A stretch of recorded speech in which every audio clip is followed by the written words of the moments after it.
É uma casa e tem uma galera ali embaixo. Aí eu fiquei pensando, o Brasil, ao mesmo tempo que a gente não tem as mesmas oportunidades, não tem venture capital e tal, se você pensar bem, as frutas estão muito baixas. Olha o que você conseguiu construir. Você vai falar assim, não, é porque a gente é foda pra caralho. Não tô dizendo que não seja. Mas também é fruto da incompetência dos pares. É fruto do resto do mercado, dos dinossauros do mercado que controlam muito dinheiro, deles não terem enxergado essa porra no começo e ter parado com isso. Eles podiam ter te parado. Eles não precisavam ter deixado você ir tão longe. Eles podiam ter comprado no começo. Não, mas podiam ter comprado no começo. Não, mas destruir é melhor. Não é, porque você compra pra destruir. Mas se destruir sem comprar é melhor. Mas é porque chegou num dia, deve ter tido esse dia na vida, sempre tem esse dia, em que vocês estavam ali, cara, vocês tinham um projeto, mas vocês tinham medo ainda. Porque tem uma hora que você não tá ricaço, você não tá cheio de grana, sabe o quê? E deve ter tido um dia que vocês estavam com medo pra caralho, que tava muito barato pra acabar com essa porra. É que o cara chegasse e falasse, cara, você não quer um programa na Globo e larga isso? Você ia falar, porra, dentro. Você ia falar. É porque tem um momento que você não deu certo ainda. E é esse a janela, cara, que eventualmente... Hoje você não vai conseguir refletir sobre isso mais. Porque agora, pô, você já não tem mais medo. Você construiu esse negócio desse tamanho. Você tá errado. Tô errado. Por quê? Porque eu sou maluco, entendeu? Eu sabia que isso aqui ia dar certo desde a concepção. Pra mim era só uma questão de tempo, como foi mesmo. Tá ligado? Então, com certeza, a gente teve vários momentos que a gente teve medo, mas não que a gente corria o risco de não dar certo. O risco real que a gente correu foi de não ter fôlego de chegar no momento de dar certo. Por quê? A gente pagou pra existir 2 anos e tal. Tá ligado? Pagando pra existir. Lembra que eu te falei? Pô, tava legal, tava no Facebook fazendo as lives, tava com a grana. Então, a gente gastava dinheiro a gente bancava o bagulho aqui mesmo. 2 anos e pouco. Pra nós, era só uma questão de tempo. Isso é maluquice. Eu não sei te falar se eu tinha... Assim, na minha cabeça sempre fez muito sentido. Porque a fórmula é muito boa e tinha muito tesão envolvido. E quando tem muito tesão envolvido num projeto que é foda, então são os potenciais se encontrando e doideira, pau na máquina, vambora. Então eu juro pra você, meu irmão, se fosse pra fazer algum bagulho na Globo, por exemplo, não, eu até ia, mas não pra fazer o Flow, pra fazer outra coisa. Não dá pra fazer o Flow na TV. Tipo, primeiro que eu preciso de uma janela de tempo que não tem na TV. Segundo, que eu uso uma linguagem que não combina com a TV, tá ligado? Então assim, e isso daqui é meio que a minha alma. E essa é a parte mais legal do meu dia, tá ligado? Poder estar aqui conversando com alguém que eu considero foda. Então, eu sabia que se alguém me oferecer... Lá no começo... Inclusive, lá no começo, tentaram comprar nós, pô. Porra, é isso. Inclusive, mas eu só não queria ficar de doido sozinho. É porque eu falei que eu queria fazer um banco, eu só queria provar que tem gente mais... Você só caiu no bait. Não, somos dois. Eu me identifico quando você fala. Eu fiquei falando, todo mundo ia falar assim, a audiência inteira tá ouvindo, falando, cara, esse maluco é retardado. Aí eu só queria provar que não sou só eu. Claro que não, cara. É que tem gente assim. Você tava falando do quando você falava pras pessoas que você queria ter um banco, as pessoas te achavam maluco. Cara, quando eu falava pras pessoas que ia fazer um podcast, as pessoas falavam que isso não ia dar certo, que não dá dinheiro, etc. Tá e agora o que a gente consegue fazer? Você olha pra esse lugar aqui, não tem nada fabricado no Brasil quase, sabe? É verdade. É isso, se pegar tudo aqui vai estar escrito Made in China. Uhum. Agora, quantos malucos tem igual eu e você que estão dispostos a industrializar o país, cara? Tem um monte. É isso que a gente precisa convencer as pessoas. Então, quando eu criei o VP, eu criei com essa mentalidade. Falei, cara, um dia essa galera vai confiar em mim pra caralho, porque eles vão ter confiado o dinheiro deles, vai ter rendido pra caralho. E daí eu vou virar pra eles e falar, beleza, agora tem mais 200 malucos igual a mim. Pra gente multiplicar a capital, você vai lá e vai investir. Vai dar errado eventualmente. Porque tem um monte de cara igual a gente que não tá disposto a largar o osso, mas o cara vai tentar e não vai conseguir.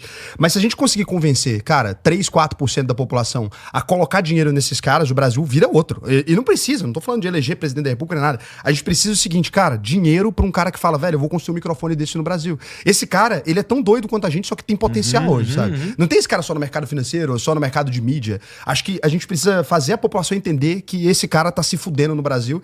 E quando um brasileiro tem que mudar de país pra fazer isso lá fora, é um fracasso que a gente teve como nação. E é isso que mantém a gente nesse lugar meio merda que a gente tá, sei lá quantos anos, que o Brasil não tem crescimento real, cara. Você pega e analisa, assim, não tem crescimento da economia. E cada vez mais gente trabalhando em quê? Em loja de shopping, varejo, tal, o quê? Não tô dizendo que isso é errado, mas isso não vai levar a gente pra lugar nenhum. Sim, comprar coisa da China, bugiganga e vender aqui não vai levar a gente pra lugar nenhum, sabe? Você tem toda a razão.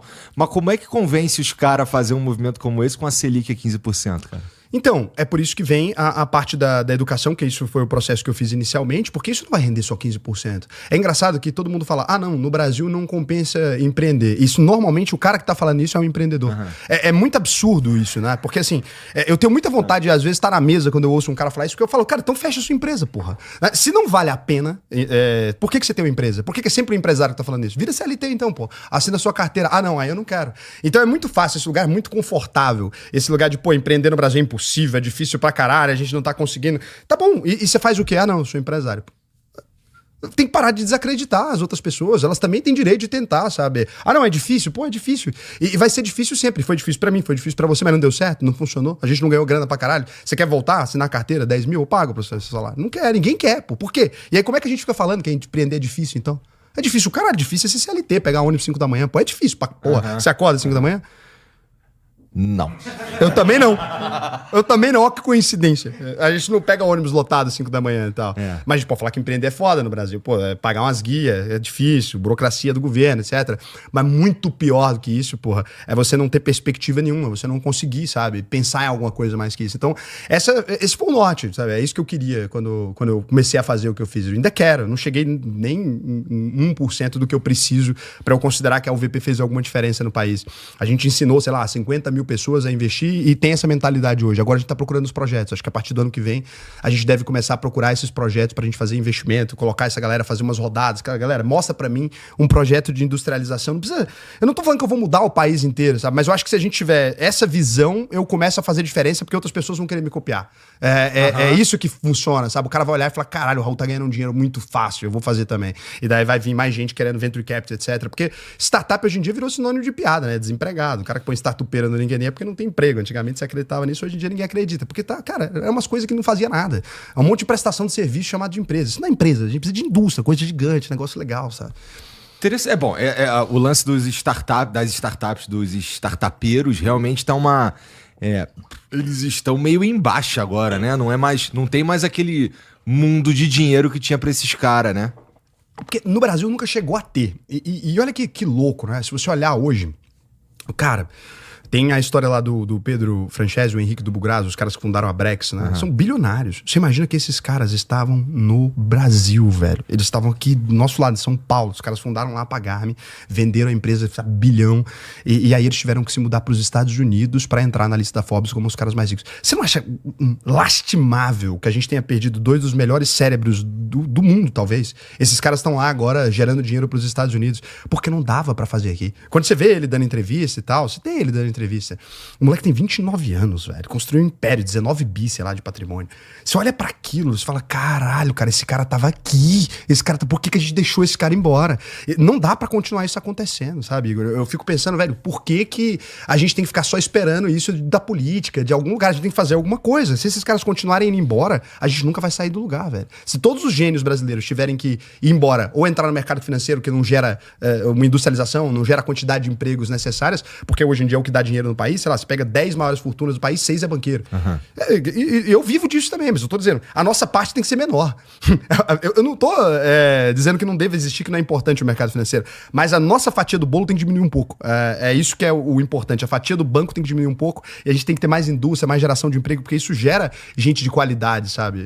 É isso que eu fico pensando. Mas, emprego bom. Sim. Pra gente fazer isso daí, eu acho que tem alguns trens que já passaram, né? Tipo, não dá pra gente fazer qualquer projeto de indústria no Brasil, de industrialização aqui no Brasil. Acho que a gente devia estar pensando no que é futuro, né? Então, esse que é um grande problema também. A gente já perdeu vários bondes aqui. Não dá mais pra gente fazer, sei lá... Dá pra gente competir com um carro, por exemplo, no Brasil? Nem elétrica, a China pegou, elétrica e motor a combustão já era lá fora, né? Não dá.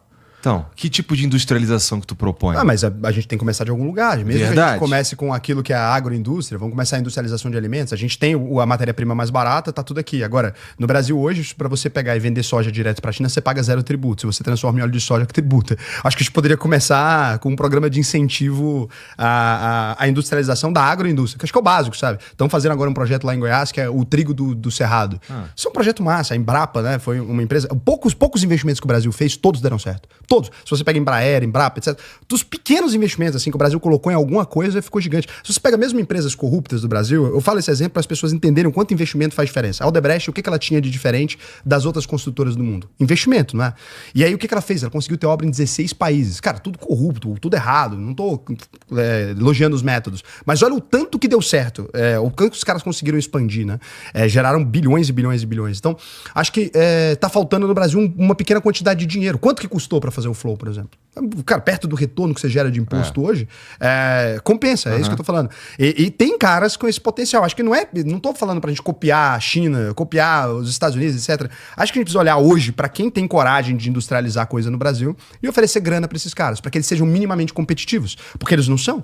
O cara tá com uma taxa de juros na China lá 3%, a taxa de juros nos Estados Unidos 4%, a gente 15%. Só que se você ficar com um pedaço do equity desse cara, se a gente usa o mercado de capitais de maneira inteligente, se esse cara vende um pedaço dele da empresa, é zero a taxa de juros, porque o cara vira dono de um pedaço do negócio, sabe? Tem esse caminho. Eu acho que dá pra fazer. É isso que eu tô falando. Não é impossível. Eu já convenci um monte de gente que dá. Se você perguntar hoje quem quer investir na UVP, porra, um monte de gente quer. Então, a única coisa que eu preciso aprender é fazer as pessoas que confiam em mim confiarem em outros caras que têm o mesmo potencial. Tá cheio de cara com potencial no Brasil. Acho que é isso que a gente precisa fazer as pessoas entenderem. Tu que vai fazer a curadoria desses caras, mano? Cara, quem faz é o investidor, acho. Acho que eu posso apresentar os projetos, mas quem tem que clicar no botão é o investidor. Né? Acho que cada um tem que fazer análise de risco, etc. Mas a gente pode dar voz, porque eu tenho mídia também. Então eu posso chamar o cara no programa e falar, cara, apresenta aí seu projeto, se você conseguir captar, beleza, sabe? Acho que é isso. Acho que é esse o caminho que a gente quer fazer.